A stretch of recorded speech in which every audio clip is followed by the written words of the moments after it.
Welcome to Daily Wisdom, Walking the Path with the Buddha, a podcast shared by David Roylance. This podcast is dedicated to guiding you to completely eliminate the discontent mind and the suffering it causes by attaining enlightenment. Learn and practice the teachings of Gotama Buddha that will guide you to fully attain a peaceful, calm, serene, and content mind with joy. To support this podcast, visit patreon.com/support Buddha or visit buddhadailywisdom.com, where you will discover a full range of courses, retreats, and online learning resources to assist you on the path to enlightenment. Now, here's our teacher to share more.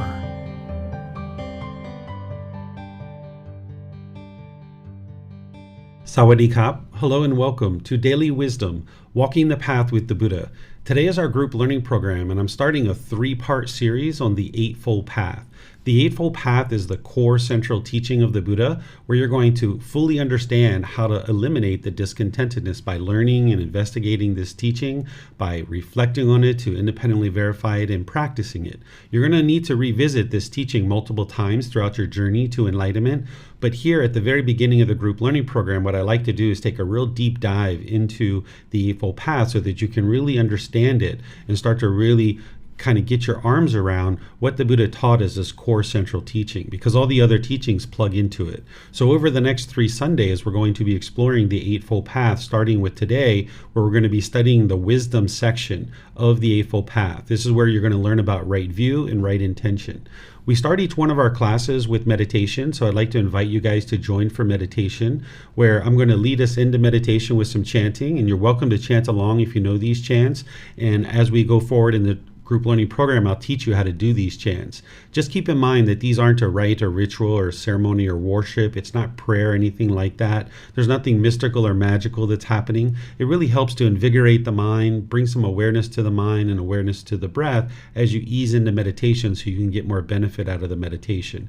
But I'll talk more fully about the benefits of chanting when we get to that portion of our group learning program. After the chanting, I will come in with some guidance to guide you in your meditation practice. Then there'll be a period of time where it'll just be quiet. We'll be meditating together.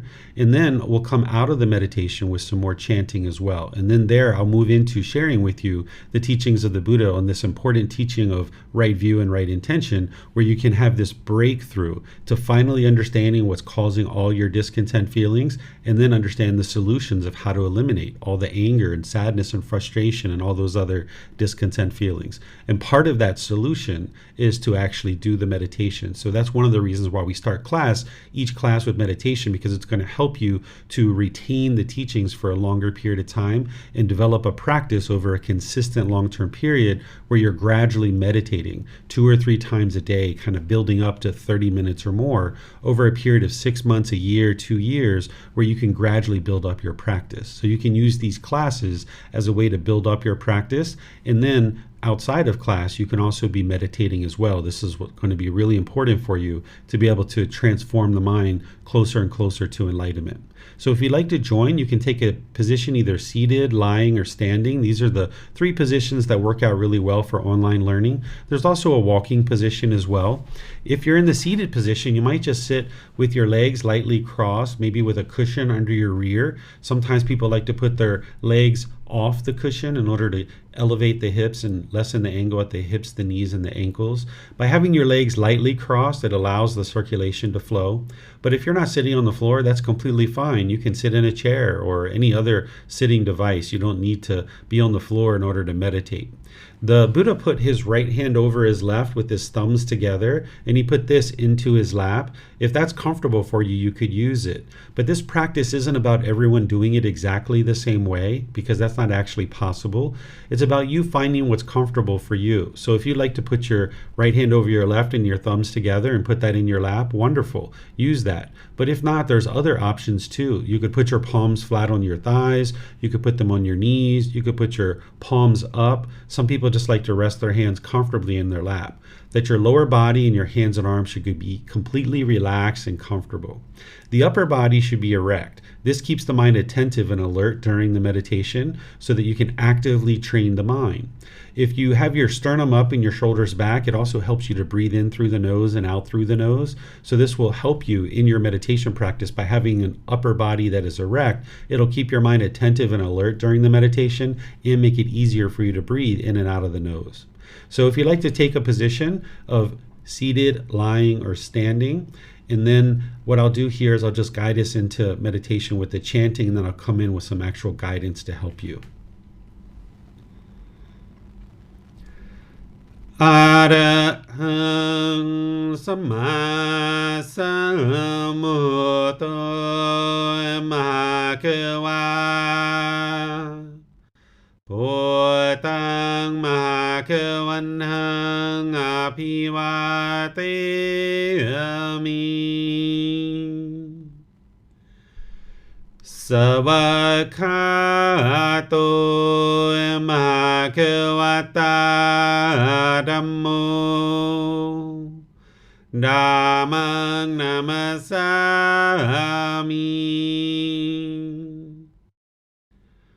Supatipano Mahakevato Sāvaka Saṅkho Saṅghang Namami Namo Tassa Bhagavato Arahato Samma Sambuddhassa Namo Tassa Bhagavato Arahato Samma Sambuddhassa Namo Tassa Bhagavato Arahato Samma Sambuddhassa Iti pisu Bhagava Arahang Samma Sambuddho Vicacaranang Sammuno Sakhato Rokavito Anuttaro Purisa Dhamma Sati Satatawa Manusarang Bhutto Bhagavati.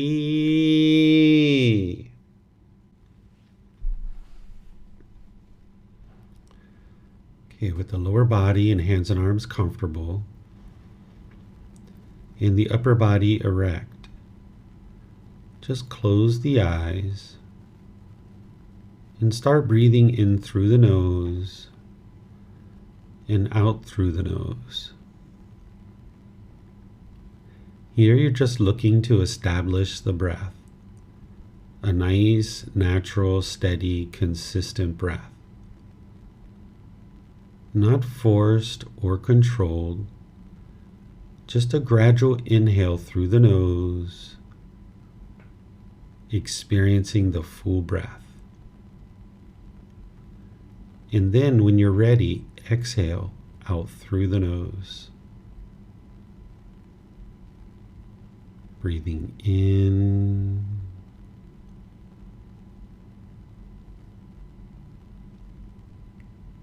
and out.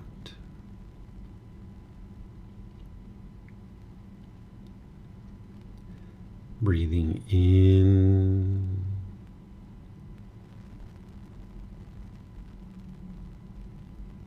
and out.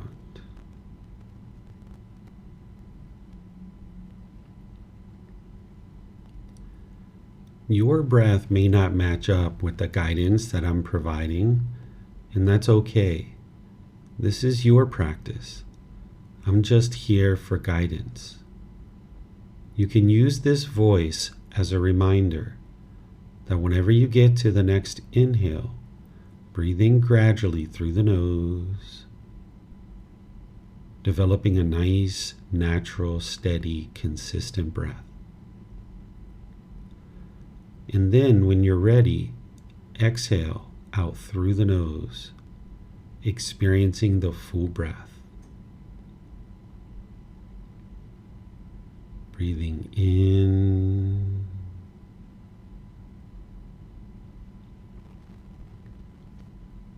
and out. Breathing in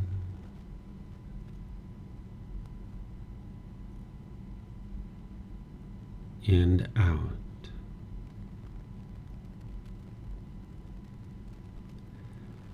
With the breath well established, start fixating the mind on the breath, either the sound of the breath coming into the nose or the sensation of air moving over the skin into the nose. The breath is the present moment. Fixate the mind on the breath, the present moment. Breathing in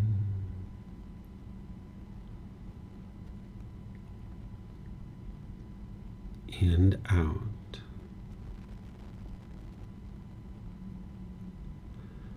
Breathing in and out.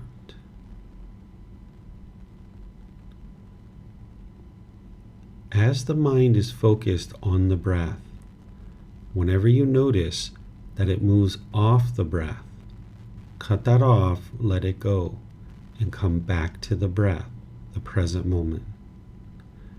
No need to observe the thought, label it, judge it, analyze it, or even try to figure out where it's coming from. Whenever you notice that the mind is moved off the breath, cut that off, let it go, and come back to the breath, the present moment. Breathing in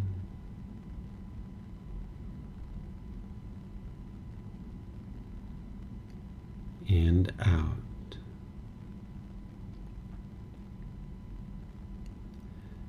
Breathing in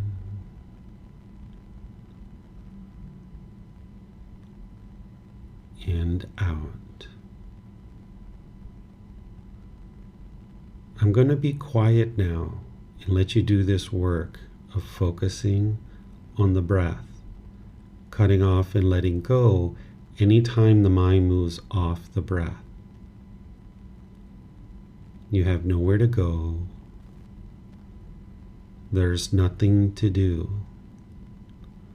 No one needs you right now. This is your time to focus on the breath. Breathing in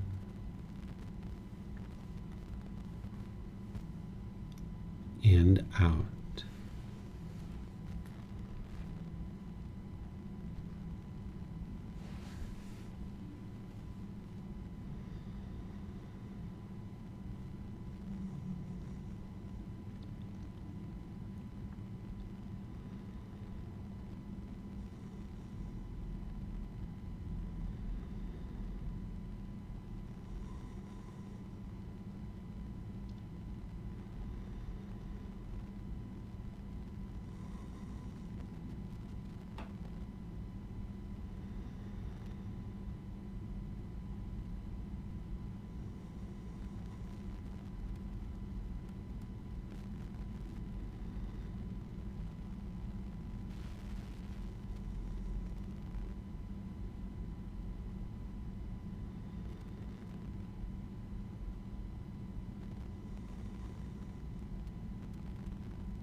สัมพุทโธมหาเกวา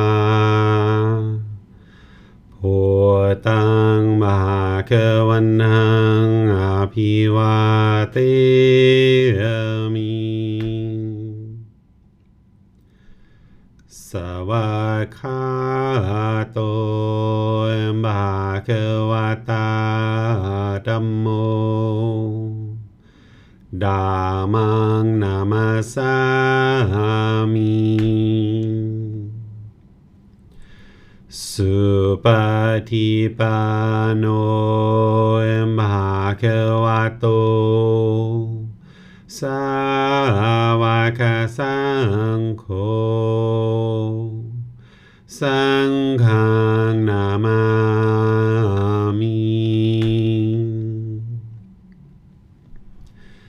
นะโมตัสสะภะคะวะโตอะระหะโตสัมมาสัมพุทธัสสะนะโมตัสสะภะคะวะโต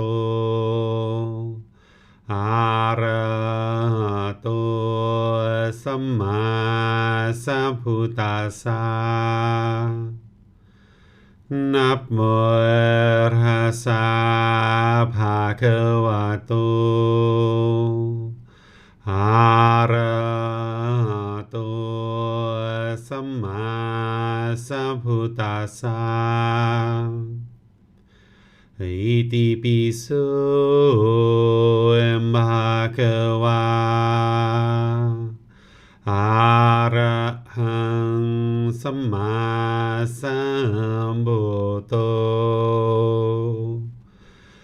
วิจาจารณังสัมพุโน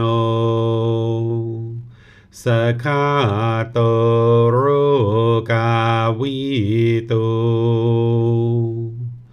อนุเตโรปุริสาธัมมาสติสัตตาตาวามนุสรังพุทโธภะคะวะติ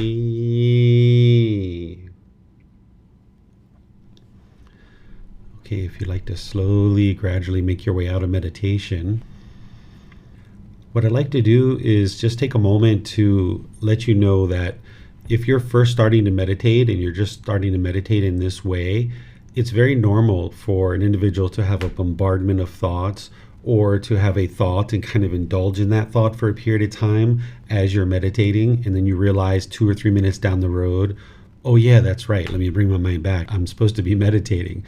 This is very common for someone who first starts out meditating. You're not going to be an expert at anything the first time you actually try it. It's going to take you many times to build up your meditation practice, to really get to the point where you have longer and longer gaps between your thoughts. The goal of this meditation isn't to eliminate your thoughts. The goal is actually to quiet the mind or still the mind, where what you're working to accomplish is developing mindfulness and concentration, and to train the mind to easily let go.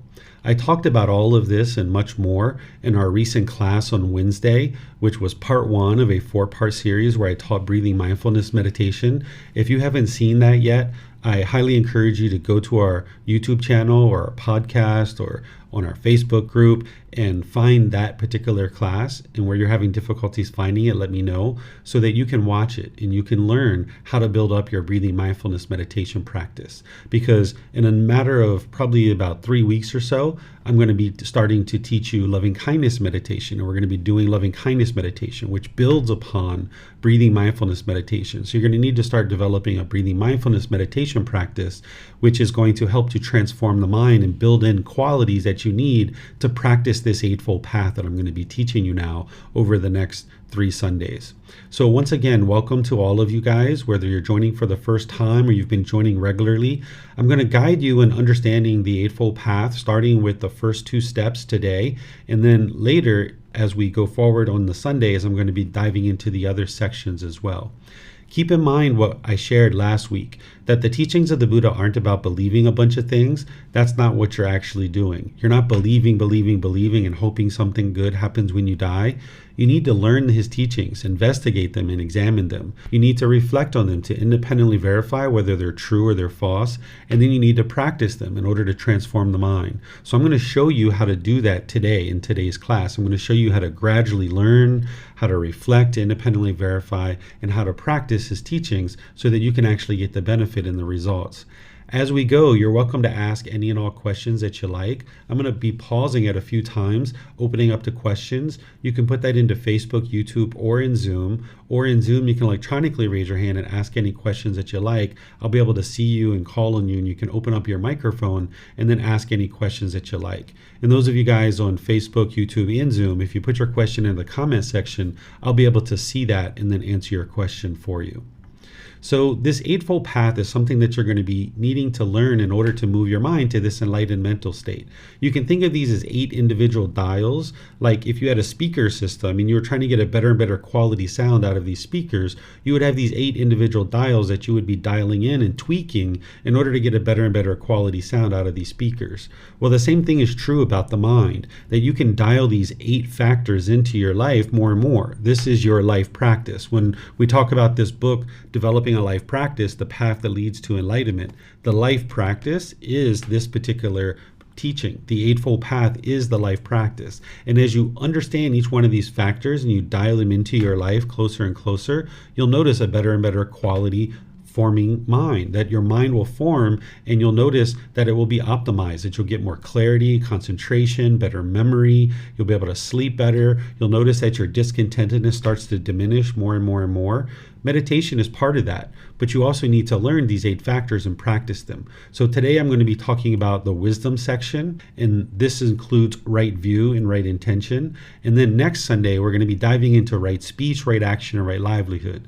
This is what's referred to as the moral conduct section. When some people study these kinds of teachings and they talk about moral conduct, they might try to look at them as rules or commandments or something like that, but that's not what the Buddha actually taught. He didn't give you a bunch of rules. He's actually sharing with you the natural law of Gotama that we talked a little bit about last week, this cause and effect or action and result. He's going to show you the type of speech and actions and livelihood that would cause harm in the world. And if you function in that way, then this harm is going to come back to you because you're harming others.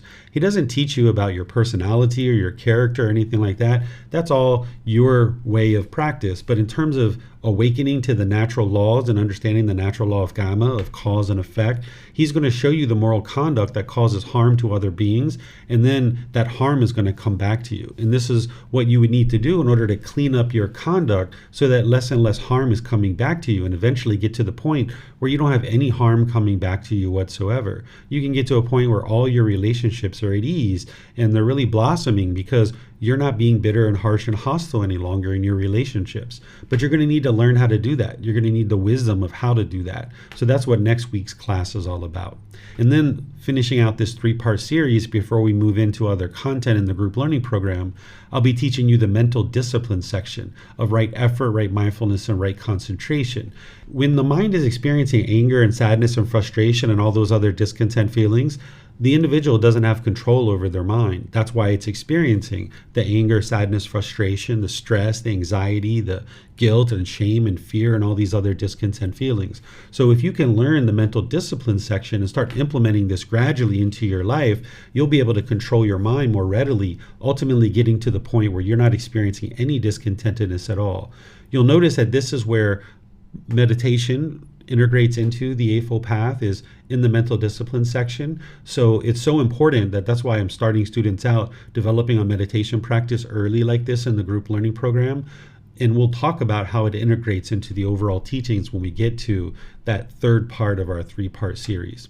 But today is all about starting with right view and right intention. This really forms a foundation of wisdom to then be able to help you build the other sections of the Eightfold Path on top of it. If you didn't understand right view and right intention, you wouldn't be able to actually get any benefit out of the teachings of the Buddha at all.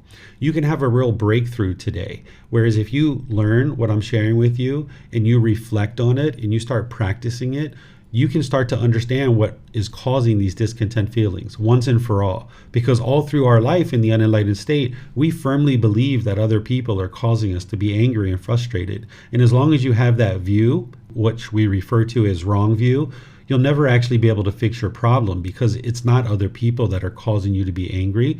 I'm going to show you in a way that you can independently verify how your mind is causing its own discontent feelings. And this can be very empowering, because once you understand the true cause of what's causing all these discontent feelings, and then you learn the tools and techniques of how to eliminate those causes and conditions, this is where you can see real progress in your life. Because up to this point, you haven't been able to eliminate your anger and your agitation and your frustration and all these other discontent feelings, because you haven't yet understood what's actually causing it. So it's right view that's going to help you to understand that. And then right intention is the right thinking or the right thought that's going to prepare your mind to build up the moral conduct and the mental discipline. So let me start with right view. And when I'm teaching, I typically will use the words of the Buddha to help you, so that I will help you to be able to see exactly what the Buddha taught during his lifetime, and then I'm going to teach it to you to help you understand how to integrate it into your life. Because when you study with the true original teachings of the Buddha, this is where you'll be able to see what did he teach and what he didn't teach. It might surprise you that the vast majority of the world who is considering themselves a Buddhist practitioner, they don't actually study the original teachings of the Buddha. I've visited over 200 temples in the world, and I've only ever been to one temple that shares the original teachings of the Buddha. That's less than 1% of the entire places that I've ever been to. So it's very rare that people study with the original teachings of the Buddha, because they're in 45 large volumes of books, and not everybody has access to that. And that's why this book series that I share, it consolidates it into 13 books, and it makes it available to you at no cost so that you can get access to it. So in these classes and in the books, I'm using the original words of the Buddha to be able to help you see what he did teach. And then this way, you'll be able to then learn that, examine it, reflect on it to independently verify it, and then practice it and see that it actually works, moving the mind closer and closer to this enlightened mental state. So here in this first factor of the Eightfold Path, this is the words of the Buddha. He says, "In what, monks, is right view? It is, monks, the wisdom of discontentedness, the wisdom of the cause of discontentedness, the wisdom of the elimination of discontentedness, and the wisdom of the way of practice leading to the elimination of discontentedness. This is called right view." So here what he's doing in the Eightfold Path is he's pointing to another teaching, and he's saying that is right view. He's pointing to what's called the Four Noble Truths. The Four Noble Truths was his very first beginning teaching that he would start students out with. When students first started learning his teachings, he would start with the Four Noble Truths. So here in the Eightfold Path is a core central teaching that integrates all of his other teachings. So he's actually pointing to the Four Noble Truths, and he's saying that's what is right view. And underneath of this line that you're seeing, I've got the top section of the Four Noble Truths. There's additional content below this, but what I'm doing here is I'm just kind of showing you the top section of the Four Noble Truths so you can build confidence that what the Buddha is talking about with right view is the Four Noble Truths. You can see the correlation here where the Buddha says, "Monks, there are these Four Noble Truths." What for? The noble truth of discontentedness, the cause of discontentedness, the elimination of discontentedness, and the way leading to the elimination of discontentedness. You can see the direct correlation between right view and the Four Noble Truths. So now what I'm going to do is I'm going to teach you the Four Noble Truths. But in order to do that, I need to explain to you the three universal truths. These three universal truths are building blocks that help you to understand the Four Noble Truths. You wouldn't be able to understand the Four Noble Truths without first understanding the three universal truths. We call these truths because the Buddha knew that they were true, I know that they're true, and other people know that they're true too. But in order for you to benefit, you need to know that they're true. So I'm going to walk you through how to learn something, how to reflect on it to independently verify it, and how to practice it so that you can come to the truth on your own through independent verification. So you're not believing anybody about the teachings, because what you're looking to do is get to wisdom. Remember what I shared last week, that the Buddha didn't teach the way the world should be. And if everybody follows these rules and commandments, then the world becomes a peaceful place. Instead, he taught the way the world is. And by you understanding the way the world is, you gain this wisdom to navigate the world more readily through these natural laws. So what he's going to teach you in the three universal truths and the Four Noble Truths is the way the world is, but you need to be able to learn it, reflect on it to verify it, and then practice it to be able to see the truth, thus cultivating wisdom so that you can more readily navigate the world and do what we call establishing right view. You're going to need to establish right view, which is understanding the Four Noble Truths. So let me help you understand the three universal truths. This first one is called the universal truth of impermanence. This is where you're learning that things are constantly changing and that there isn't this permanent fixed state of these material objects around you. Your material objects, possessions, your relationships, thoughts, ideas, certain states of mind, everything in the world around you is constantly changing. This is what's called a conditioned object. That conditioned objects, they arise, they change, and then they fade away. This is what a conditioned object is, that it's impermanent, it's temporary. It's going to arise, it's going to change, and it's going to fade away. And everything around you that you can see, that you can hear, that you can smell, that is a flavor on your tongue, that comes into bodily contact with the body, or any thoughts or ideas that go through the mind, all of these things are impermanent. There are things called unconditioned objects. An unconditioned object, it doesn't arise, it doesn't change, and it doesn't fade away. That it is permanent because it's unconditioned. So enlightenment itself is unconditioned. It doesn't arise, it doesn't change, and it doesn't fade away. By the time you get to enlightenment, you've purified your mind of the causes and conditions that are producing the discontentedness.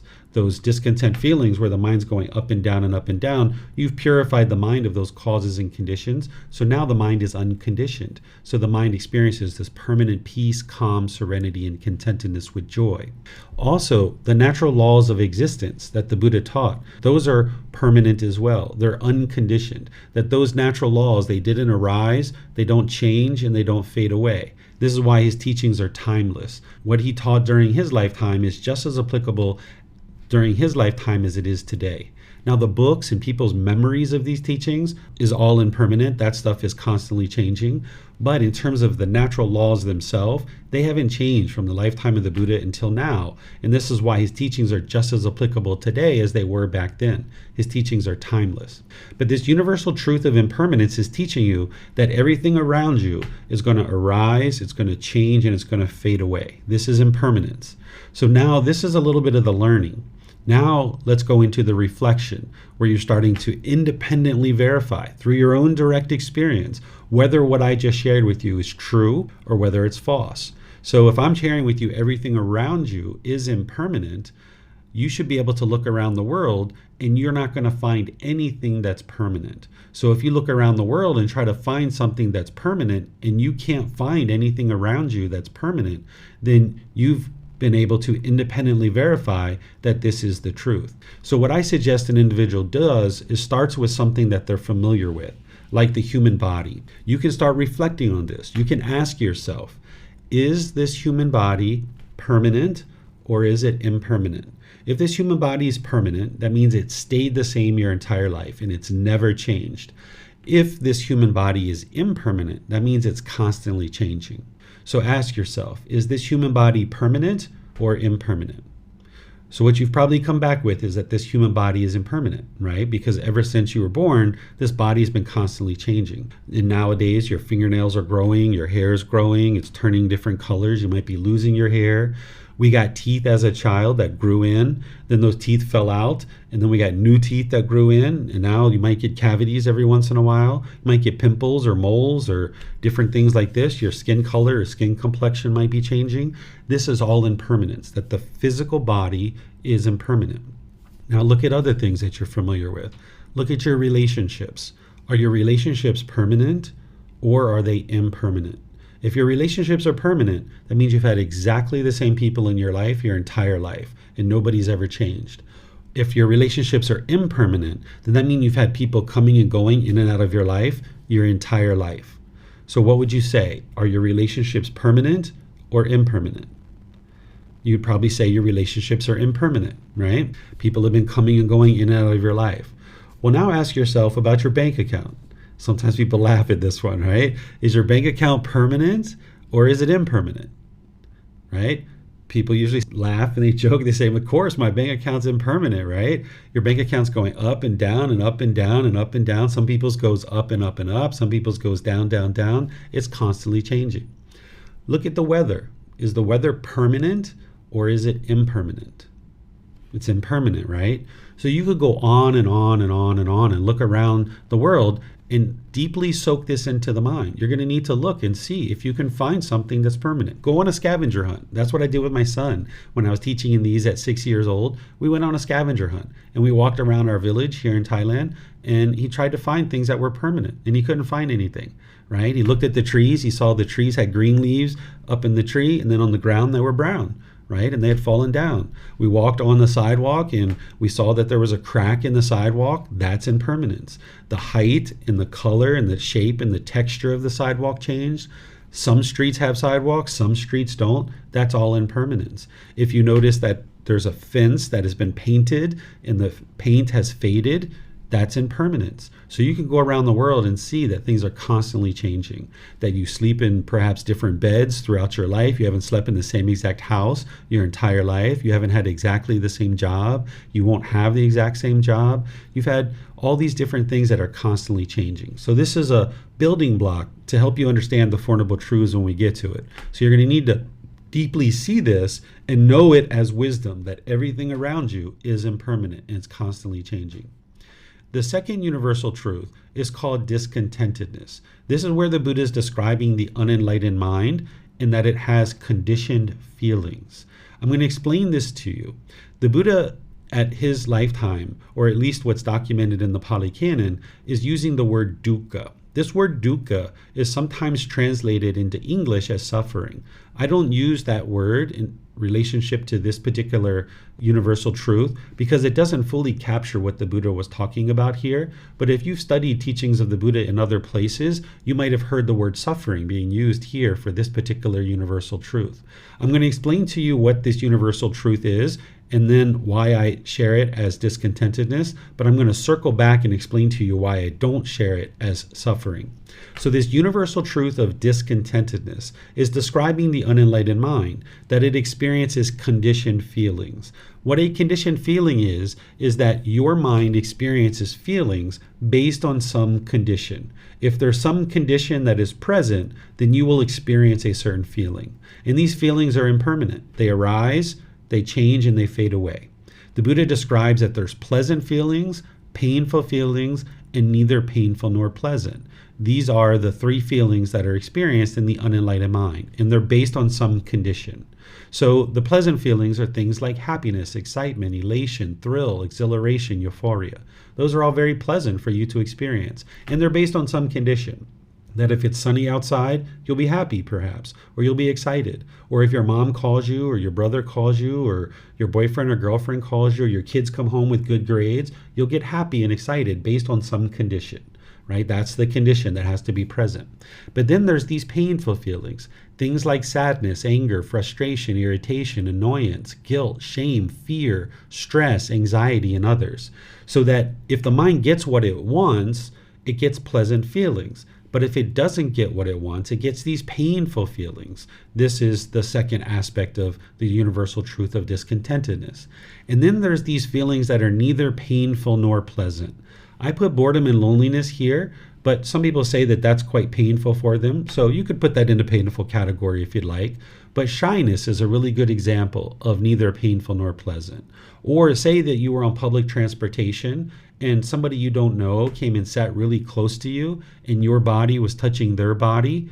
You might say, it's not painful, it's not pleasant, it's neither painful nor pleasant. The mind's dissatisfied or it's uncomfortable is what you might say. So these are the three feelings, the pleasant feelings, painful feelings, neither painful nor pleasant. And the Buddha is explaining that this is what the unenlightened mind experiences. So what happens is, based on something I'm going to teach you in the Four Noble Truths, the mind, if it gets what it wants, it gets these pleasant feelings. So in the unenlightened state, if it's sunny outside, you might get happy or excited. But then you go take a shower and you come out and now you've experienced this change, this impermanence. Then now it's raining and now you might be frustrated or irritated or annoyed. That's because the mind in the unenlightened state has based its inner feeling of happiness on some condition. And this condition is impermanent. So that means your feeling of happiness is impermanent too. This is why you haven't been able to get to permanent happiness in your life, because the mind is forming its inner feelings based on some condition that if it's sunny outside, I'll be happy. But as soon as you allow the mind to do that, you've just formed a conditioned feeling of happiness. And now, since the sun is not permanent, your feeling of happiness is not permanent either. Or if you form a feeling of happiness based on your bank account, that your bank account is this balance and now you're happy, right? Well, now when that changes, because your bank account's going to go down, you're going to be sad or you're going to be frustrated or agitated because you formed an inner feeling based on some impermanent condition. So that means your happiness is impermanent too. Or if somebody's going to come visit you, like a friend or family member, and you get really excited that they're coming to see you based on the condition they're coming to see you. If they call you a day before or the day of and say, hey, I can't come to see you, something's happened, you will experience this sadness or frustration or agitation or some other discontent feeling. Because if you form your inner feeling of happiness and excitement on the condition that somebody's coming to see you, when the mind doesn't get what it wants, it's going to experience the painful feelings. So the way that you independently verify what I'm sharing with you here is that you know your mind is unenlightened. The Buddha is explaining to you here what the unenlightened mind is going to experience. And you can look at these three feelings and ask yourself, is this what you experience? Do you experience pleasant feelings, painful feelings, and neither painful nor pleasant? Are there any feelings that you experience that don't fit into one of these three categories? And if you have that thought, you can let me know when we get to the question period, and I will help you to understand. So these are the three feelings that one is experiencing. And I refer to this as discontent, discontented, and discontentedness. The enlightened mind is beyond this. That the enlightened mind doesn't experience conditioned feelings, that the mind has been trained to no longer form its inner feelings based on some condition. So where in the unenlightened state, you might get excited about the sun, go take a shower, and then you come out and you feel sad or frustrated that it's raining. In the enlightened mind, you're already happy before you woke up. When you woke up, you're already happy. There's no condition that needs to be met in order for the mind to be happy. You went and you saw it's sunny outside. Sweet, I'm going to go outside and play with my friends. I'm going to go hiking. I'm going to go do something outside. This is going to be outstanding. We'll go bike riding or whatever it is that you're going to do. Now, as an enlightened being, you go take a shower and you come out and you see it's raining. Okay, well, it's raining, so maybe I'll go to the mall. Maybe I'll invite my friends over for dinner. Maybe I'll stay home and read a book, right? No big deal. Or maybe you go for your bike ride in the rain, right? There's some people who do that, right? Completely unaffected by the rain. As an enlightened being, you can maintain your joy, you can maintain your peacefulness because you haven't based your happiness on the condition of the weather. So therefore, when the weather changes, you can maintain your peacefulness, you can maintain your joy. You're in that unconditioned mental state where the mind doesn't base its inner feelings on some condition, that it's unconditioned. It's just always happy. It's always feeling joyful and peaceful. Okay, so this is this universal truth of discontentedness, or sometimes we might say discontent, discontented, or discontentedness. Now, some people translate this as suffering.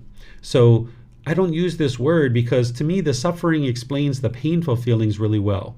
When you're sad or angry or frustrated or those other painful feelings, you probably say, yeah, you were suffering in those situations. But when you're happy or excited because you got a phone call that mom is coming to visit you, you probably wouldn't say you were suffering there. Or if that person you don't know comes and sits close to you on an airplane or a bus or a train and your body was touching their body, you probably wouldn't say you were suffering, right? You're just unsatisfied. The mind's discontent. So if we use the word suffering, it only explains 33% of what the Buddha was talking about. And that means you're missing 66% of his teachings on this important topic. And if you're missing 66% of a teacher's teachings on any particular topic, you're not going to be able to get to the ultimate goal because you're missing and not understanding his entire teaching on this topic.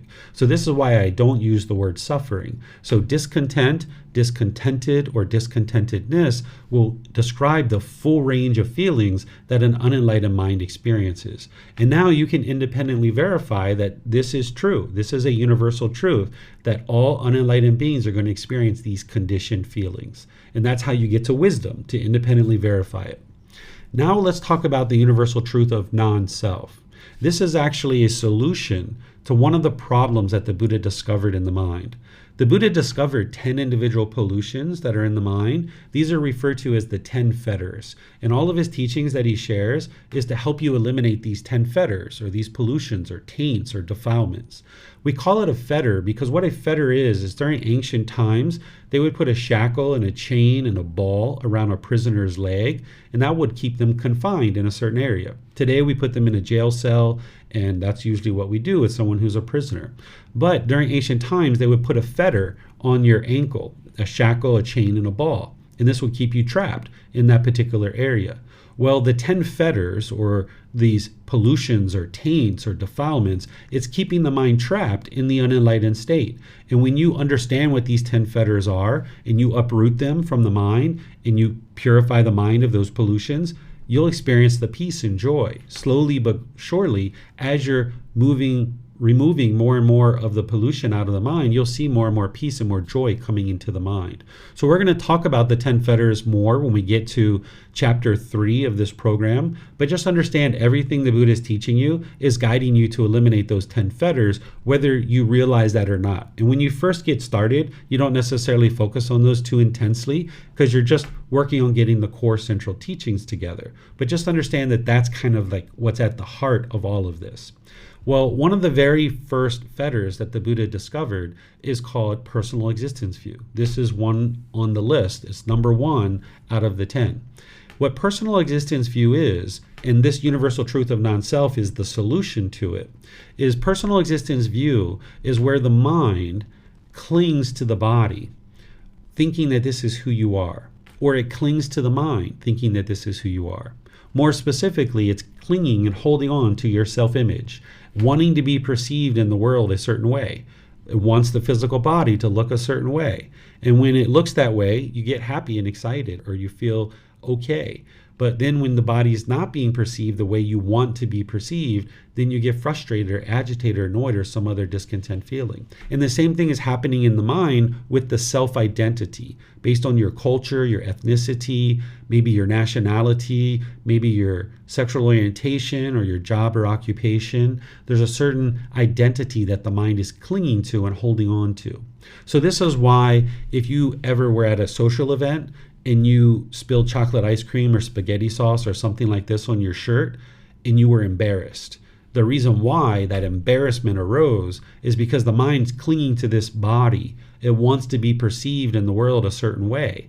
And when the body wasn't being perceived the way you wanted to be perceived, then the mind experienced this embarrassment.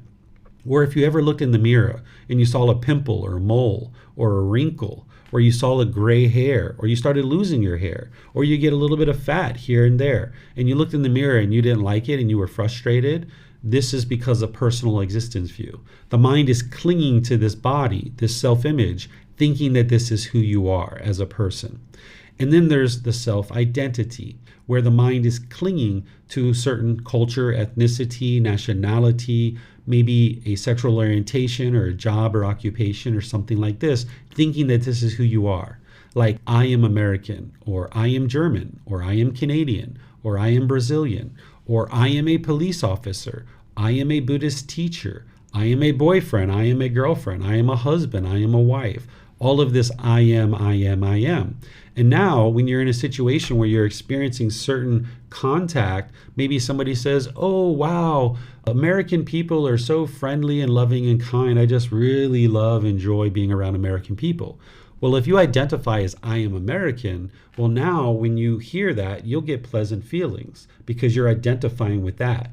But then when you're at a restaurant and 2 tables over, somebody is degrading and disparaging American people, and they're talking in degrading ways, if you identify with I am American, you'll get frustrated, you'll get irritated and annoyed. And you can't control what other people do in this world. You can only control your own mind. So if your mind holds on to this identity of I am American, or I am German, or I am Canadian, or I am French, or I am Italian, or any of this other I am, then your mind will get shaken up. For example, if you were ever in a relationship with a boyfriend or girlfriend, or a husband and a wife, perhaps you had a certain relationship and you identified with I am a boyfriend or I am a girlfriend. And now when you guys were together, everything was fine. But then when you separated and you were now single, You didn't identify with that. You identified with, I am a boyfriend, I'm a girlfriend. And you might have wanted to hurry up and get right back into another relationship again because the mind wasn't comfortable in that status of single. It didn't identify with that. It wanted to reconfirm its identity of, I am a boyfriend or I am a girlfriend. So the mind might have wanted to hurry up and get right back into another relationship. Or if you were ever, say, a police officer, a lawyer, or some other occupation, like a taxi driver or a food server or a construction worker or electrician or anything like this, and you were doing that job for a period of time, but then maybe you stopped doing that job. Maybe you got fired, maybe you got laid off, maybe you got injured, maybe you retired or something like this, and now you're no longer doing that job. You might have felt like a part of you is missing, like a part of you is gone. You might not feel whole anymore because the mind is identifying with, I am a teacher, or I am a business owner, or I am a taxi driver. And now when you're not doing that anymore, the mind can feel lost and confused. This is why some people, when they retire, for the first few years, they feel very lost and very confused because that personal existence view, that fetter, that taint, that pollution, that self-identity in the mind that the mind's clinging to, it's all shaken up. There's this impermanence that is experienced. So the Buddha provides this solution that you're going to need to learn over multiple times because oftentimes people don't understand it right away, that you need understanding of what it is and then how to practice in order to accomplish it. So when we get to chapter 16 in this group learning program, I'm going to go into this in more detail. But what he's talking about with the universal truth of non-self is he's explaining that this body nor this mind is you. It's not who you are as a person. That this body, these physical structures, this doesn't define who you are as a person. So if you get some fat here or there, you get some gray hair, you get a wrinkle or a mole or a pimple, that doesn't define who you are. You don't need to go around and get other people to perceive you in a certain way. You can train your mind to go out into the world and be comfortable as things are. You don't need to crave and cling and hold on to this body wanting to be perceived in the world a certain way. And you can also eliminate the clinging to your self-identity, where you no longer cling to your culture, your ethnicity, your sexual orientation, your nationality, your job, thinking that this is who you are. So for me, I know that this body was born in a place that we refer to as the USA or America. That's where this body was born.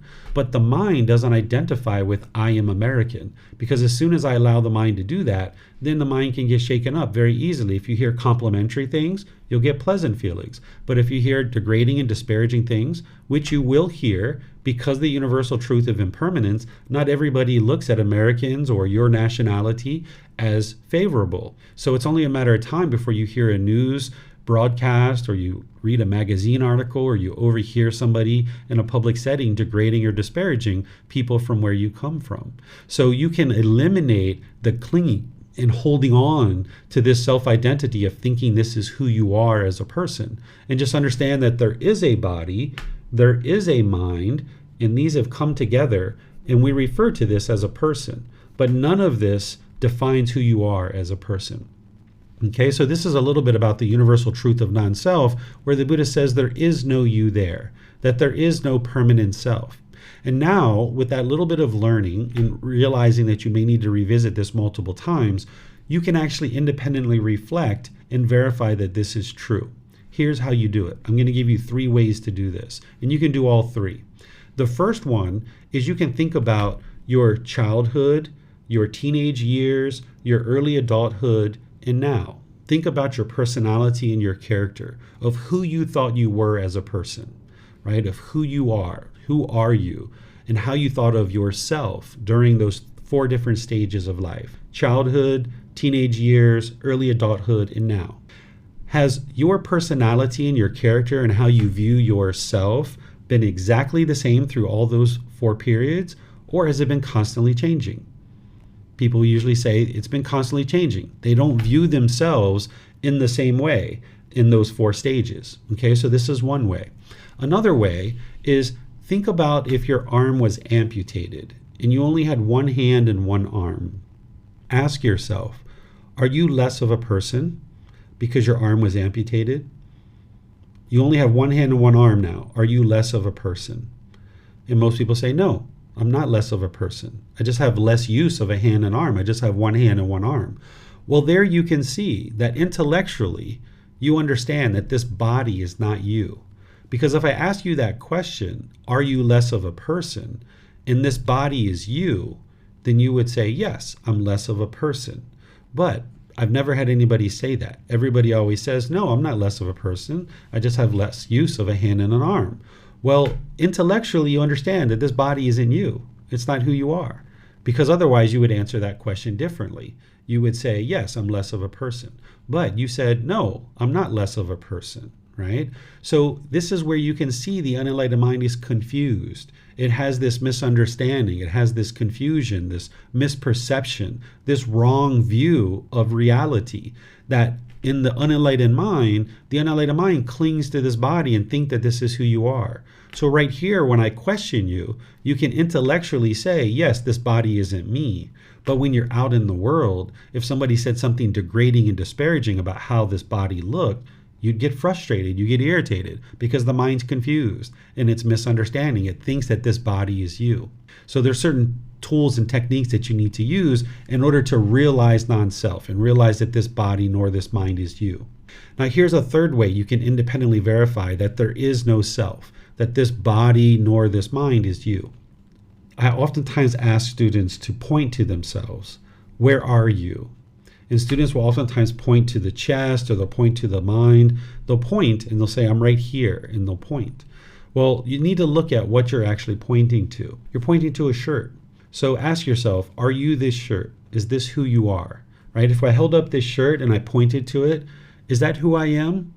Am I the shirt, or you? That shirt you're wearing, if you're wearing a shirt, is that you? Is that who you are? People say, no, that shirt's not me. Okay, so let's throw away the shirt. So point to yourself. Where are you? And people will typically point. So you need to look at what you're pointing to. You're now pointing to skin.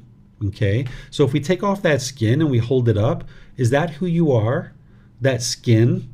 Is that you? That skin that you got? Is that who you are?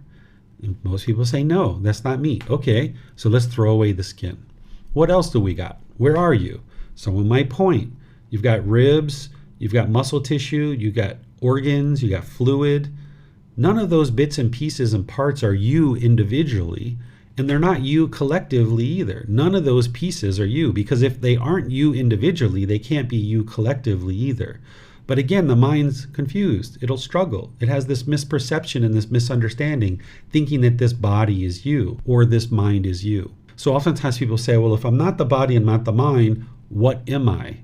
This is the mind grasping for a you, looking for a you. The Buddha is saying there is no you. So you need to be able to slowly learn what the universal truth of non-self is and slowly implement teaching so that you can see more and more clearly that this body nor this mind is you. Even the choices and decisions that you make, that's not you. Even the feelings that you experience, that's not you either. None of this stuff is you. But the unenlightened mind is going to try to cling to it, thinking that that's who you are. Okay, so this is a bit about the universal truth of non-self, and just understand we're going to revisit this in chapter 16, and we're going to go into a lot more detail. And we actually even talk about this at other times in the program as well. So let me pause here and see if you guys have any questions on this, because this is a building blocks to help you now understand the Four Noble Truths. And I'd like to be sure if there's any questions on any of these, that you get those answered before we move into talking more about what you're going to need to understand for establishing right view, which is the Four Noble Truths. So you can put your questions into Facebook, YouTube, or Zoom, or in Zoom you can electronically raise your hand and ask any questions that you like. Okay, I'm not seeing any questions anywhere, so you guys must be understanding to a certain point. All right, so let's move to the next thing. This is just a brief definition of something that you're going to need to understand very well in order to understand the Four Noble Truths. This is the word craving, desire, attachment, expectations, wants, holding, grasping, clinging. We kind of define this differently in teachings of the Buddha than probably what you're using it as right now in your day-to-day life. When we talk about craving, desire, attachment, expectations, want, holding, grasping, clinging, this is the mind having a mental longing for something with a strong eagerness. The mind is pulling in a direction for the objects of its affection. It's kind of like the mind thinks that the next new shiny object waiting around the corner is going to provide some kind of lasting satisfaction. It's like the mind has an unquenchable thirst. It wants more and more and more and more. So if you've ever been in the mall and you were walking through the mall and you saw a brand new pair of shoes and you're like, oh man, I gotta have those new shoes. That would make everything perfect in my life. I just want those brand new pair of shoes. And you felt your mind longing, yearning for it. That's a craving, desire, attachment. Not the object itself, not the shoes, but the way the mind is longing, yearning for it. Or if you ever thought like, oh, if I just had that boyfriend, or if I just had that girlfriend, everything would be perfect in my life. Or if I just had more money, that's what it is. I need more money. Or if I just had the new car, or the new house, or the new job, or something, the mind is going to long and yearn and crave for this thing, thinking that this thing is going to provide some kind of lasting satisfaction. So the mind longs and yearns and chases after it. It might be a new phone, a new computer. Remember, it's not the object itself. It's the way the mind is longing, yearning. It's the way the mind is relating to this thing. It's this unquenchable thirst, chasing after the objects of your affection. So if you think about your life, you would have experienced this multiple times. If you're not aware of what a craving, desire, attachment is, be sure to ask me questions and I will help you, because you're going to need to know what this is.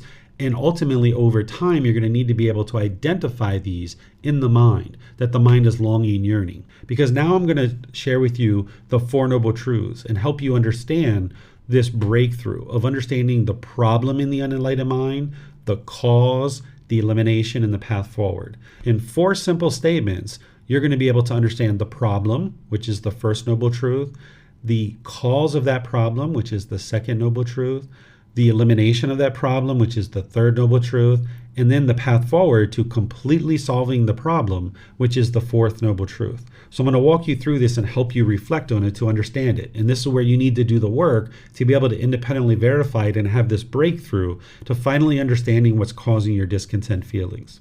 So the first noble truth is explaining the problem. Everyone that is unenlightened will experience discontentedness. Essentially, this is the mind going up and down, having those conditioned feelings, conditional pleasant feelings. I can only be happy if this thing occurs, or I will be sad if this thing occurs. These are conditioned feelings, that this is the mind experiencing the up and down, those conditioned pleasant feelings, painful feelings, neither painful nor pleasant. Then the second noble truth is explaining the cause of that problem. So the problem is discontentedness.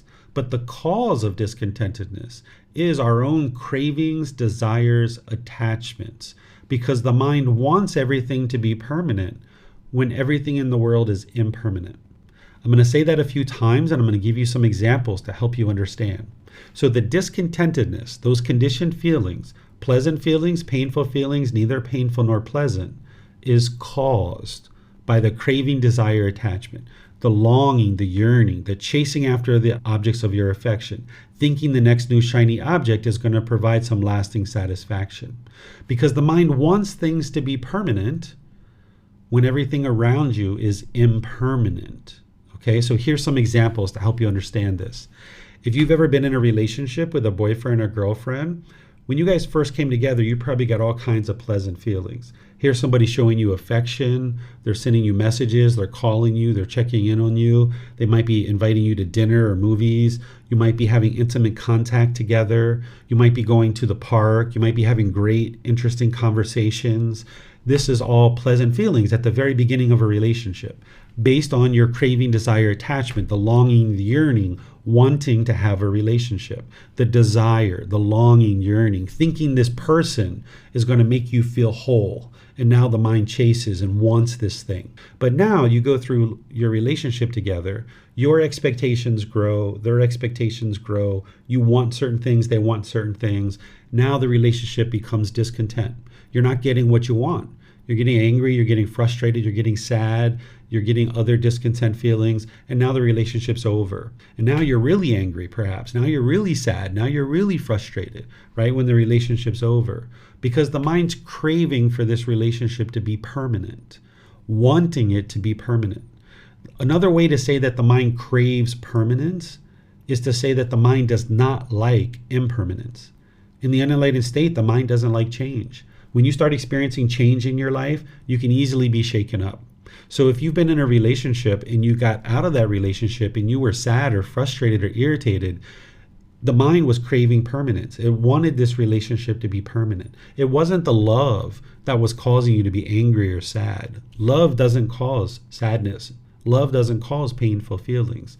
It's the longing, yearning, craving, wanting this thing to be permanent. That the mind wants this relationship to be permanent, and the unenlightened mind doesn't understand the wisdom of the universal truth of impermanence, that everything around you is impermanent. Even if you guys were together for the rest of your life, more likely than not, one of you guys would have died first, and the relationship is not permanent. So as long as the mind's craving permanence, it's going to experience these discontent feelings. Love is a genuine interest in seeing all beings be well.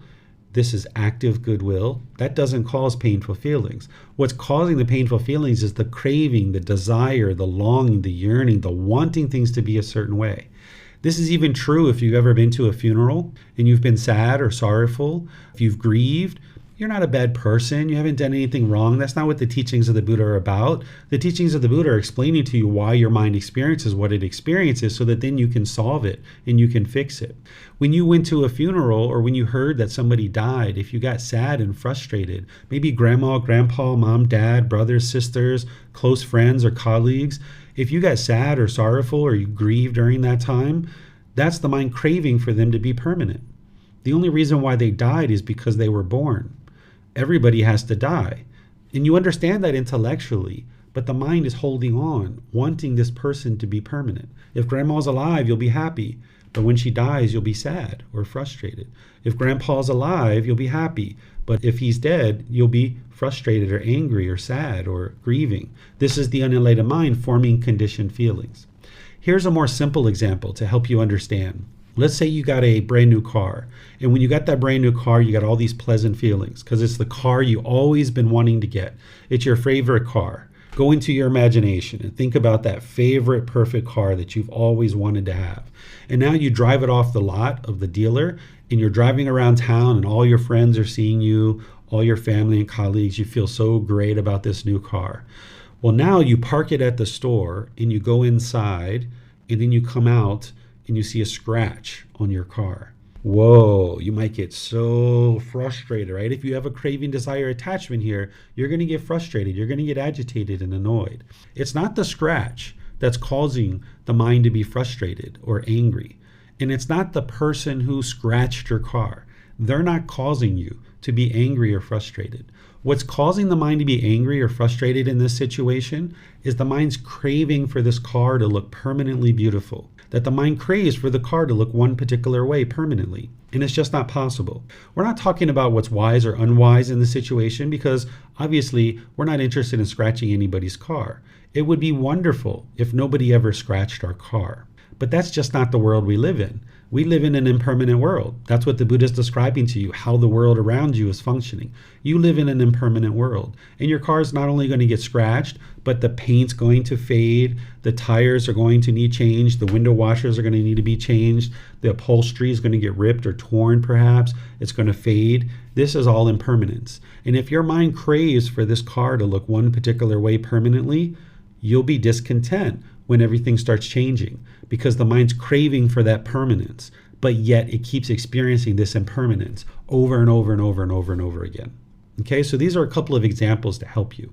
But now that you've done a little bit of learning here, now you need to start reflecting because I teach you, don't believe anything that I share. It would be unwise to believe anything that somebody shares because with belief, you don't know what's true or false. You would like to be able to see the truth and penetrate that to be able to get to wisdom. So you start reflecting on your own direct experiences, situations where you've been angry or frustrated or sad or some other discontent feeling. It might have been this morning, it might have been yesterday, it might have been last week or some other time in your life.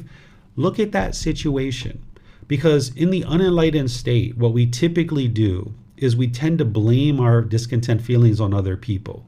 We think that other people are causing us to be angry. So what we will tend to do is we will push people away out of our life. This is called aversion.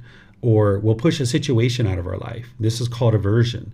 And this doesn't solve the problem because it's not the true cause of the problem. This outside person isn't the cause of the problem. So if you push people out of your life, you know it doesn't solve the problem because you just get angry or irritated or annoyed again. at something else. It's just a matter of time.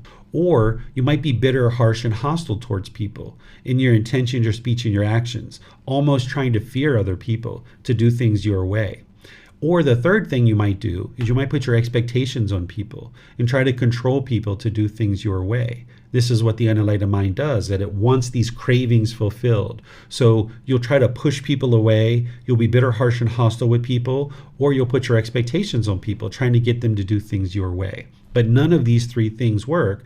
The number of people that you're able to spend time with becomes fewer and fewer and fewer and fewer. So as long as you went around the world blaming other people for the feelings that you're experiencing, it's not the real problem. And that's why you haven't been able to get to a real solution. So now look at the situation that you might be thinking about that happened either this morning or yesterday or last week or some other time. At that time, you might have been trying to blame somebody else for what you were experiencing. But now with these fresh eyes, with this new wisdom, look at that situation. What was it that the mind wanted? There was something that the mind wanted. And if it would have got what it wanted, it would have got happy and excited and elated.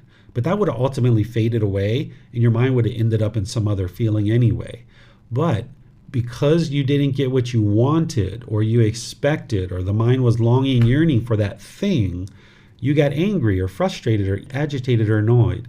Again, you're not a bad person. You haven't necessarily done anything wrong. Every being who's ever been born has been unenlightened, including the Buddha himself. He was unenlightened. Before he got to enlightenment, he got angry, he got frustrated.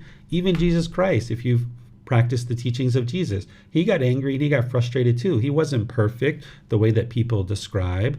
That the mind experiences this anger and frustration because of the craving, the desire, the longing, the yearning, wanting things to be a certain way. And if you're having challenges to be able to see this truly and clearly, let me know and I will help you. Because I've had students share with me before. They said, hold on, David, I need to ask you a question. I went to work the other day and my house looked wonderful. And I went to work, and when I came home, my wife had this craft project all over the house.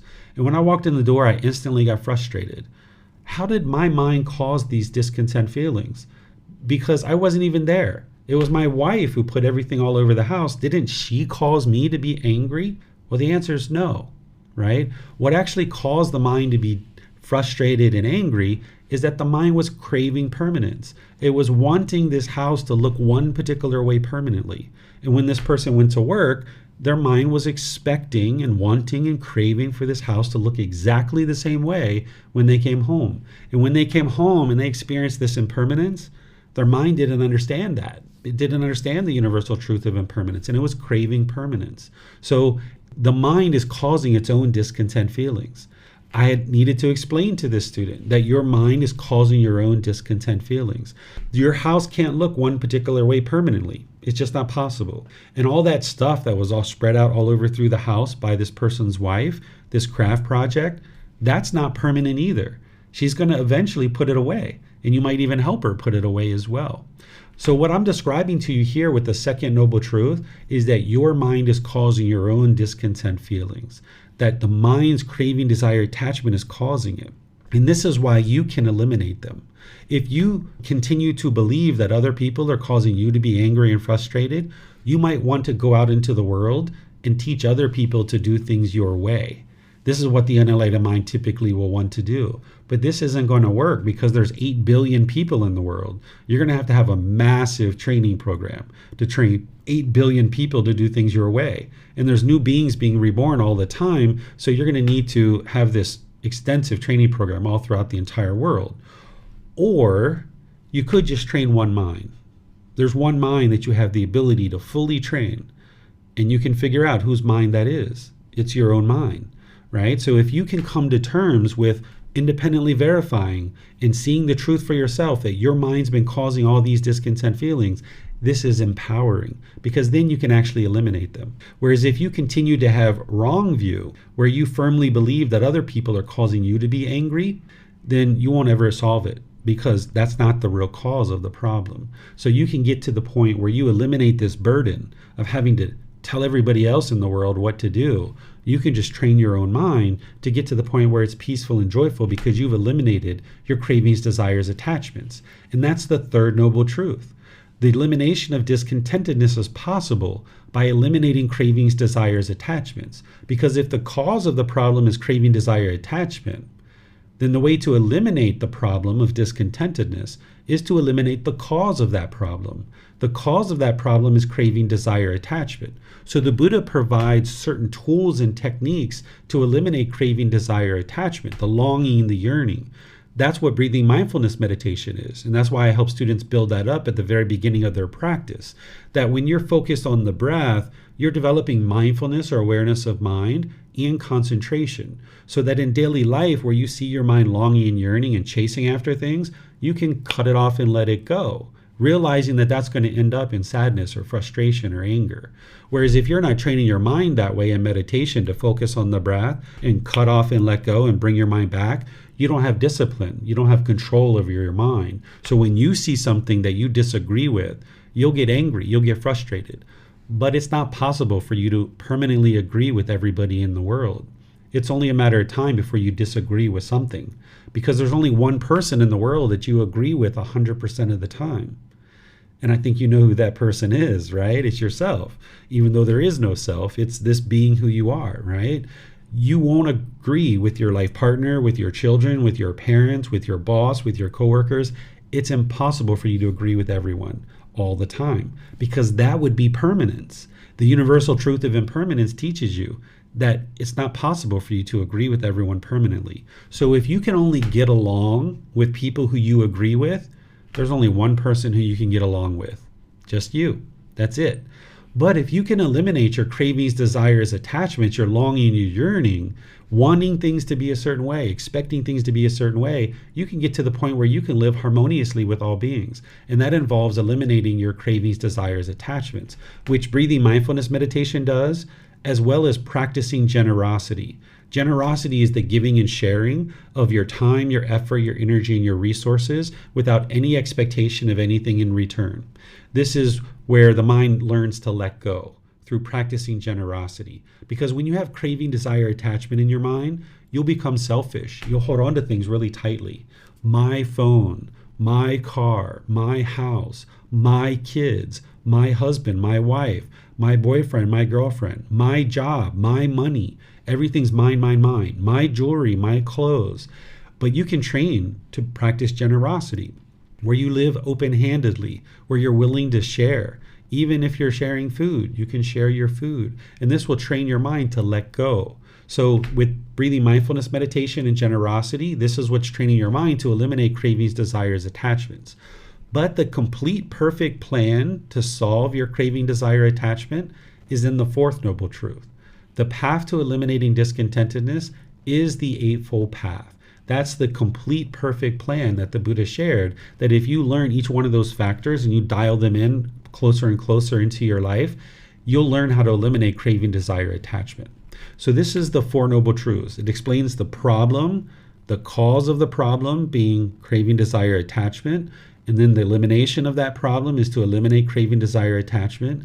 And the path to eliminating discontentedness is the Eightfold Path. That's the complete perfect plan. That's your life practice. And when you dial that in closer and closer, this is where you're eliminating the pollutions of the mind, and you'll see that the mind becomes peaceful and joyful permanently for the rest of your life as you eliminate those pollutions in the mind. So I'm going to open up to any questions that you guys have on this, the Four Noble Truths. You can ask any and all questions that you like by putting those into Facebook, YouTube, or Zoom. Or in Zoom, you can electronically raise your hand and ask any questions that you like. So we have a question from Brent coming in Zoom. Would you consider identifying letting go of craving, desires, attachments one of the most important parts of the path? Yes, that's one of the most important parts of the path. Next to meditation and developing your meditation practice, being able to look inward and being able to see exactly what your cravings are, this is paramount in your practice. So that's why when we get to chapter 13, after you've developed a foundation in the core central teachings, when we get to chapter 13, I'm going to teach you how to identify your individual cravings so that you can almost go in and surgically remove them. But now, for the next 2 or 3 months or so, you need to gradually build up your practice with breathing, mindfulness, meditation, generosity, and all these other teachings that I'm going to be sharing with you, so that then your mind is kind of prepared to now take on new understanding and new wisdom when we get to chapter 13, and you can start looking inward with your mindfulness to identify your own cravings. But from now until then, you can be learning this training that I'm going to be teaching you over the coming weeks and months to be able to build up your practice. But yes, identifying your cravings is so crucial. It's the second most important skill that you could ever develop on the path to enlightenment, with meditation being first. Because without developing your meditation practice, you wouldn't be able to identify your cravings, because you wouldn't have the mindfulness or awareness of mind that you need to be able to identify those cravings. So that's why I have the program structured the way that I do, to gradually build you up to be able to now identify your cravings once we get to chapter 13. Let's see if we have any questions on Facebook or YouTube. Okay, I'm not seeing any questions there. So, here we go. Here's another one coming in on Zoom. This is Julia. How do you exactly let go of cravings? They cling on so much. The reason why the mind clings on to them is because it's untrained, it's undisciplined. It doesn't have the training that it needs to let go. So early on in your development on the path, the mind's craving and clinging and holding on to a lot of things. But with breathing mindfulness meditation, where you're focused on the breath and the mind moves off the breath, as I guide students in breathing mindfulness meditation, you cut that off and let it go and bring the mind back to the breath.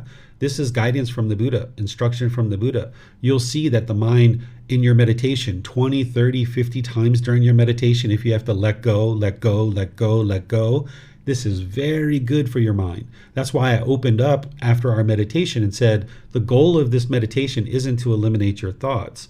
The goal is to train your mind to have mindfulness or awareness of mind, concentration, and the ability to easily let go. So that now in daily life, when you see your mind is longing and yearning, because you'll have more mindfulness if you develop your meditation practice, you'll have more mindfulness in daily life. And you'll be in the mall, for example, and you'll see your mind's longing and yearning for that brand new phone or that brand new pair of shoes. And you're like, I just want to get those shoes so badly. And you can see your mind's longing and yearning. You'll be able to cut that off. You can be like, hold on a second. How many pairs of shoes do I have at home?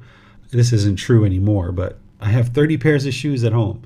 What is one more pair of shoes going to do for me, right? That's just the mind longing and yearning. You can cut that off and instead focus on your needs. What do you need in life? Because it's very expensive to chase after your cravings. This is where people sometimes go into financial debt because they're constantly craving. They want more and more and more and more and more.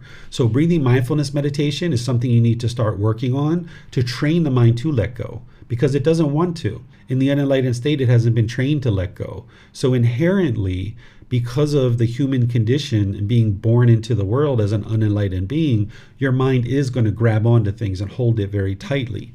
But between breathing mindfulness meditation and generosity, you train your mind to let go. And this is a gradual training, gradual practice, and gradual progress. This is why you can't sit down, meditate, and instantly get to enlightenment. You need to gradually train your mind to let go of these cravings, desires, attachments. So for right now, build up your breathing mindfulness meditation practice and your generosity, where you're willing to give and share. But you need to do this from the middle way, where you're not craving to share, but you're also not indifferent and selfish and could care less. So these are the two practices that you can start right now, where you're gradually building up breathing mindfulness meditation and gradually building up generosity. And then over the course of this program, I'm going to be teaching you all the other aspects of the path that you need. Okay. All right. Looks like we have some more coming in from Julia. The same thing happens for thoughts of the past. Many thoughts of the past come and haunt me. Thank you so much, Teacher David. Yeah, this is true. There's what we call the six sense bases, that there's certain things you see, that you hear, that you smell, that touch your tongue. Those are flavors. Certain physical objects come in contact with the body. And then we have what's called mental objects. And this is why, like certain thoughts from the past, your mind's clinging to those And now in the present moment, you'll feel sad, you'll feel guilty, you'll feel shameful based on things that happened in the past. And the Buddha is teaching you how to train your mind to let go of that, so that now in the present moment, you can be peaceful and joyful. But as long as your mind's clinging to things from the past, you're not going to be able to get to the peace and joy now in the present moment. And the same thing happens for the future. The mind can be longing and yearning about things in the future. And this is where you experience stress or anxiety about things in the future. So if you can train your mind to let go of these things, come into the present moment, and now you just pursue things as a goal, as an objective or an interest, you can gradually train your mind to get to the peace and the joy. But it's going to take time for that to occur. It's not 1 week or 1 month or even 1 year. It's going to take you some time to gradually move the mind towards the enlightenment. But you're going to see progress along the way. There's some students that took the group learning program in my last class, the last cohort, that was a 7-month program. And some of them contacted me during the program and after the program and told me how much their life has changed just through learning and practicing through the group learning program and implementing these teachings of the Buddha. So if you do the work in class and outside of class, you'll see the results. It's just a matter of time, but you need the wisdom of how to do that. So that's what I'm sharing with you. Looks like Joe has something here. He says, it's tough to remove cravings. It seems that in the US, you are bombarded with AI-driven ads to manipulate your craving. That's what marketing is all about. And that's where you need to have the wisdom and the strength and the discipline. Marketers are always trying to trigger your cravings and show you the next fancy, shiny object that your mind's like, oh, I got to have that. And then, of course, they might try to use sex appeal or your craving for wealth to market some particular thing. Even some people that are sharing spiritual teachings, they will try to say, oh, if you learn these teachings, you'll become wealthy, or you'll get your boyfriend back or your girlfriend back. These are all marketing to try to trigger your cravings, right? So you need to learn how to not have those cravings, because you can't control what the world's doing around you. All you can do is control your own mind. So while those things are out there, you're going to need to learn how to train your mind to be able to let go and not be enticed by those marketing ads, because that's their whole profession, is to try to convince you to buy something that you don't have what you need. That's the whole goal of marketing, right? And a very good marketer is very good at that. But if you have your mind well trained and well disciplined, you won't be enticed by those things. You'll be looking for your needs rather than chasing after your wants. I'm going to look at Facebook and YouTube one more time. Yep, I don't see anything there. So let me move on to talking about right intention. This is the second step. It won't take me the same amount of time to talk about this one as we did the Four Noble Truths. Right intention, the Buddha is saying, in what, monks, is right intention? The intention of renunciation, the intention of non-ill will, the intention of harmlessness. This, monks, is called right intention. So there's 3 aspects here: renunciation, non-ill will, and harmlessness. What renunciation is having the interest and willingness to let go and give up unwholesomeness in the mind's false beliefs and false perceptions, the misunderstandings, right? One of the very first false beliefs that you need to eliminate is the false belief that other people are causing you to be angry. You're going to need to practice the intention of renunciation, the thinking or the thought or the intention of letting go of these false beliefs. But you're not getting rid of your false beliefs by inheriting new beliefs and taking in new beliefs. What you're doing is you're learning, reflecting, and practicing to get to wisdom. And now when you have wisdom, you bring in the wisdom and you get rid of these false beliefs. Because with belief, you don't know what's true or false. You're just believing it because maybe your mind has been convinced to believe that thing. But when you get wisdom, you can practice this intention of renunciation. Essentially, what this is describing is you need to have an open mind. Because if you are experiencing anger or sadness or frustration or some other discontent feeling, that means your mind is lacking wisdom that it needs in order to fully purify itself. So there are certain things that your mind's holding on to that are false, that are not true. So you're going to need to eliminate those things. So having the intention of renunciation would be to be open to learning and being able to bring in this wisdom and now get rid of those false beliefs and those false perceptions, those misunderstandings, those false views of reality. So practicing the intention of renunciation is the willingness to let go. And the first thing you're going to need to let go of is that other people are causing you to be angry. This is something that you firmly believed your entire life. All of us have been in arguments with people, adamantly trying to convince them that they're doing something that is making us angry and they need to stop doing what they are doing. We've done this all throughout our life. And now this can be very eye-opening to realize every single time that you've been in a situation where you've been angry or frustrated, your mind's been causing it itself. This can be very eye-opening for you. That's why the Buddha calls it a breakthrough. So practicing the intention of renunciation is being willing to let those things go because they're not serving you well anymore. That's why your mind continues to get angry and agitated. So you're bringing in this wisdom to eliminate all these misperceptions and misunderstandings. The intention of non-ill will is a double negative. So the same way of saying non-ill will is to say practice the intention of goodwill.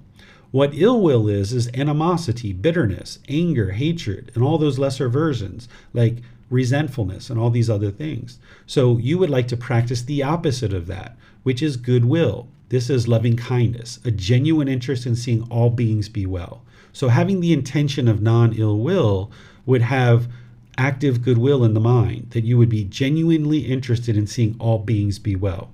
And now coupled with the intention of harmlessness, where what harmlessness is not causing or being incapable of causing harm, where you're disinterested in causing harm to other beings. Because as long as you're causing harm to other beings, this harm is going to come back to you.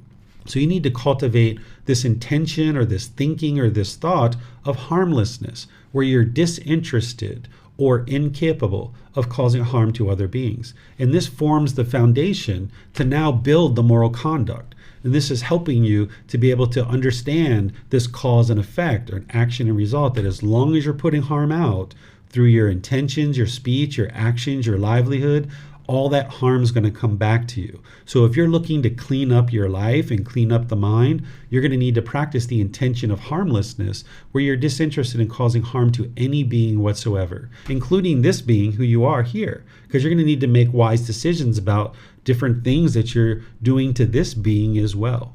So right intention is the intention of renunciation, willingness to let go and give up things that aren't serving you any longer, that you're bringing in wisdom, eliminating these misperceptions and these misunderstandings, that you're practicing the intention of non-ill will, or the active goodwill, the genuine interest in seeing all beings be well, and that you're practicing the intention of harmlessness, where you're disinterested or incapable of causing harm. So this is the right intention.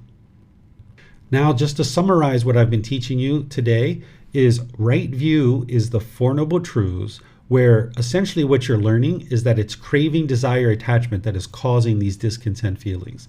And as part of this, you need to accept responsibility for your own feelings, your own intentions, your own speech and actions.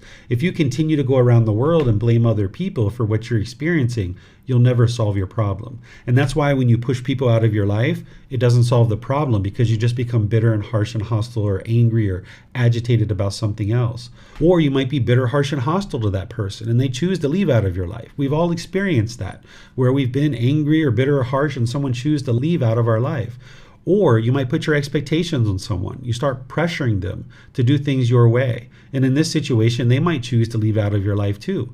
So if you've been experiencing broken relationships over and over and over again, this is because the mind is lacking wisdom and it's functioning in a way that is causing harm. And now this harm is coming back to you. Because you can have all the best intentions that you think are the best intentions in the world, but if you're not practicing right view, where you understand that your mind's causing your own discontent feelings, you might feel justified in your anger or your frustration. You might feel justified in pushing this person away. You might feel justified in putting your expectations on people. So establishing right view and having the breakthrough is to take responsibility and accountability for your own feelings, realizing that it's craving, desire, attachment, that mental longing and strong eagerness that is causing them. And then right intention is to practice the intention of renunciation, where you're willing to let go and bring in this wisdom, let go of these false beliefs, that you're willing to practice the intention of non-ill will or loving kindness, and you're practicing the intention or the thinking or the thought of harmlessness, where you're disinterested or incapable of causing harm to others. So this forms the wisdom section of the Eightfold Path. It's the foundation. Because what this first two steps do is it helps you to firmly see and confirm that your mind is causing these discontent feelings due to the pollutions in the mind. And then the Buddha is going to teach you how to now purify that through your moral conduct and through your mental discipline of how to now fix these problems that he's discovered in the mind. So this is everything that I have to share with you guys today. I'll see if you guys have any questions before we wrap up today's class. You can put that into Facebook, YouTube, or Zoom, or you can raise your hand in Zoom and ask any questions that you like. It looks like Lily has a question here on YouTube. She says, "Hi, David. Thank you for teaching. Could you please share with us your path to enlightenment? What leads you to start the journey? Who was your teacher? How long it takes from the very beginning to where you are now? Thanks." I can surely share that with you. It would take quite a while.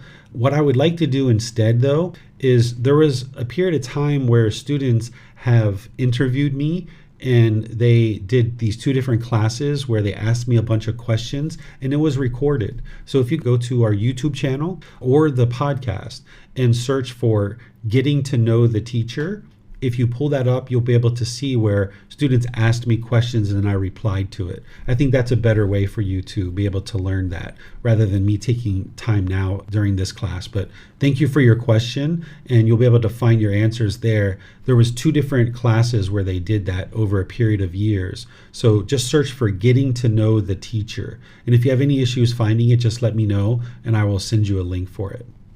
Lily says, "Great. Thanks a lot, David." Yeah, you're welcome.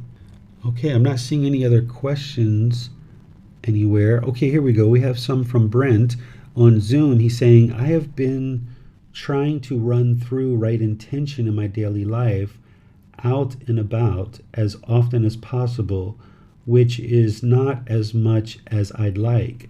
Is this something you touch on multiple times throughout your day?" Yeah, when you're first starting to learn the Eightfold Path, what you do is you learn it in a class like this, and then now you start integrating this into your life. So like the right view, the Four Noble Truths, what I encourage you guys to do from this point forward for the rest of your life is anytime you're angry or frustrated or you're experiencing any discontent feeling, even the slightest ickiness in the mind, start looking inward. Start being introspective. Start being reflective and looking inward. Because what we tend to do is blame other people and we damage our relationships. And that's not going to be very rewarding for you. So now you can start looking inward. When you're angry and frustrated, just be quiet. Don't be aggressive and hostile and bitter to other people. At this point, just be quiet. Don't say anything. It's not the right time to talk. And just go find a quiet place, look inward, and try to figure out what your cravings are. Where you need help, you can reach out to me and I'll help you, because I haven't taught you yet how to actually identify your cravings. But rather than go around blaming other people, start looking inward. Start dialing that in closer and closer, where you're less and less inclined to blame other people for what you're experiencing. Look inward. And then with right intention, the same thing is you're going to need to revisit that multiple times over the coming weeks and months, where you're dialing that in closer and closer. One of the things that I would do, like say I was working on right speech for a period of time, I would refresh my memory about right speech. You haven't learned that yet, but I would wake up in the morning, I would do my meditations and everything I was going to do, and I would be headed out the door. I would sit down for 5 minutes or so, and I would refresh my memory about right speech. And then I would go out and I would do my morning, I would do all the things that I was going to do, and then somewhere around lunchtime or midday, I would look at the right speech again. And I would say, okay, based on the conversations I had in the last 4 to 6 hours, where did I use right speech? And wonderful. Okay. Yep. I used that there. Were there any places that I didn't use right speech? And then I would start reflecting on this and I would start dialing this in closer and closer. So I would kind of look at the right speech a couple of times a day sometimes. And I did that for a couple of weeks. And then by the time I got to maybe the 3rd, 4th, 5th, 6th week, I felt like I had right speech dialed in. But this oftentimes takes a lot of work for someone to dial in right speech, because as long as you have cravings, desires, attachments in your mind, you'll find it challenging to practice something like right speech, because the mind's longing, yearning, and wanting your children to do things a certain way, or you're wanting your partner to do things a certain way, or you're wanting your boss or your coworkers to do things a certain way. So right intention is the same way. You need to look at that and revisit that multiple times. So these slides are available for you guys on our website. If you go to buddhadailywisdom.com and click on free books, you'll see the slides for the group learning program there. Or even here, you can screenshot these if you like. You can get the screenshots from the slides. You can take pictures of the book because you've got this little electronic device to carry around. You can easily be putting some of these as images on your phone. So then when you're on the train, when you're on the bus, when you're sitting at a doctor's office, anywhere that you have a little bit of time here and there, you can be refreshing your memory. Say you're getting ready to go into an important meeting with a lawyer or a business meeting or something like this, you could refresh your memory on some of these teachings so that you could do better in that conversation that you're about to have. So that's one of the ways that you can arise the teachings in your mind, is put them on your phone or your tablet or something that you have access to readily, and refresh your mind about these regularly. That'll help to bring it to the forefront of your mind so that you can then practice it readily. All right. Not seeing any other questions anywhere. You're welcome, Brent. Pleased to help you.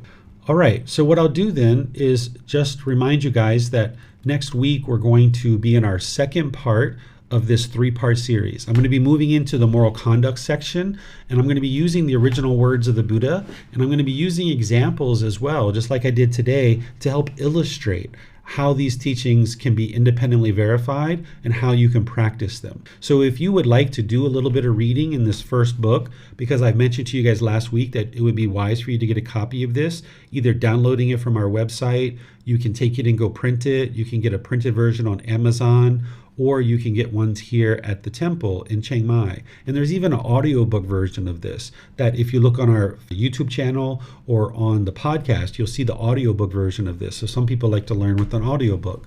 If you'd like to read the preface and chapter 4 and a little bit of chapter 5 at the beginning, that's what I've taught you today. And then next week, I'm going to be teaching you the moral conduct section, and you'll see that. So you can be gradually reading chapters 4 and 5 over the next 2 or 3 weeks. And then eventually we're going to start at chapter 1. But here I'm kind of penetrating right into the heart of it to be able to help you, to be able to see the path to enlightenment through the Eightfold Path, which is the core central teaching. And then remember, on Wednesdays, I'm teaching meditation. So last Wednesday, I taught the first part of a 4-part series where I'm teaching breathing mindfulness meditation. And all these classes are recorded. So you can go to our YouTube channel, to our podcast, or to the Facebook group, and you can get access to all of these classes. So if you weren't able to attend live, or maybe you just would like to refresh your memory and watch this class again, you could do that. And when you're watching the replay, I would encourage you to actually do the meditation too. That's really helpful for you to retain the teachings in the mind. So thank you all for joining. Thank you all for your questions. I appreciate your dedication and diligence to learning. Perhaps we'll see you guys in one of these future classes. Have a very lovely and wonderful rest of your day. Sawadee krap. Thank you for listening to this podcast. To provide support for this podcast, visit patreon.com/support Buddha. To access more teachings, visit buddhadailywisdom.com. There, you will discover a full range of courses, retreats, and online resources to assist you on the path to enlightenment. Remember to establish a daily, consistent meditation practice, along with learning and practicing these teachings. A well-developed meditation practice is the foundation in which to train the mind to attain enlightenment.